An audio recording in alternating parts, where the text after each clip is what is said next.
தாவீது சொன்னான், எனக்கு சிறகுகள் இருந்தால் நான் பறந்து போய் இளைப்பார் இருப்பேன். அப்படியானால் சோர்வு அடையாத மனிதர்கள் யாருமே இல்லை.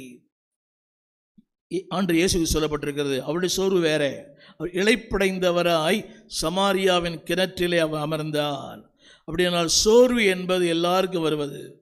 உள்ளத்தின் சோர்வு, சரீர சோர்வு, மனசோர்வு. ஆனால் இந்த மனசோர்வு அடைந்த மனிதனை மகிழ்ச்சியாக்குகிற கர்த்தர்.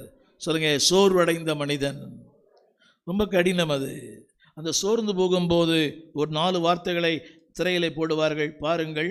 அந்த 4 வார்த்தைகள், அதாவது இட் டிஸ்டர்ப், இது நம்மை குழப்புகிறது.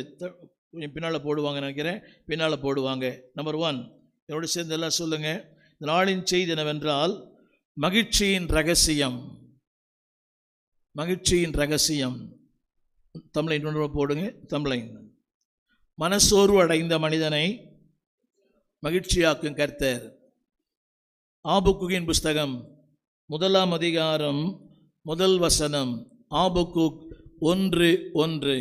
இவர் ஒரு தீர்க்கதரிசி, தேவனால் பயன்படுத்தப்படுகிற ஒரு மனிதன். ஆனால் அந்த மனிதனுக்குமே சோர்வா. நல்லா பார்த்தீங்களா, பாரம். இவர் பாவி அல்ல, 1000 பேருக்கு கர்த்தருடைய வார்த்தை சொல்லுகிறவர், 1000 பேருக்கு அவனுடைய வார்த்தை சொல்லுகிறவர். இன்றைக்கெல்லாம் ஆண்டவர் நம்மோடு பேசுகிறார், வேதத்து மூலமாய் பேசுகிறார், ஊழியன் மூலமாய் பேசுகிறார், பல நிலங்களிலே பேசுகிறார். ஆனால் அன்றைக்கு தீர்க்கதரிசி மூலமாக மட்டும்தான் பேசுவார். எனக்கு ஒரு செய்தி தேவை, எனக்கு ஒரு திருமணம், ஒரு வாழ்க்கை, ஒரு தொழில், நான் யார்ட்டையும் போய் கேட்க முடியாது. நான் கேட்குற ஒரே ஒரு ஆள் தீர்க்கதரிசி. அவர் போய் கேட்கணும், ஐயா நான் இந்த பெண்ணை திருமணம் பண்ணலாமா, இந்த தொழில் செய்யலாமா, அந்த ஊருக்கு போகலாமா, எல்லாமே தீர்க்கதரிசி சொல்கிற வார்த்தை தான் அன்றைக்கு அது முதன்மையானது. அப்படிப்பட்ட ஊருக்கெல்லாம் சொல்லுகிற அவர் வாழ்க்கையிலே பாரம். அவர் சொல்லுகிறார் 2ஆம் வசனத்தில், நான் கூப்பிடுகிறேன் நீர் கேளாமல் இருக்கிறீரே. அடுத்து சொல்லுகிறார் 3ஆம் வசனத்தில், தீவினையை பார்க்க பண்ணுகிறது என்ன.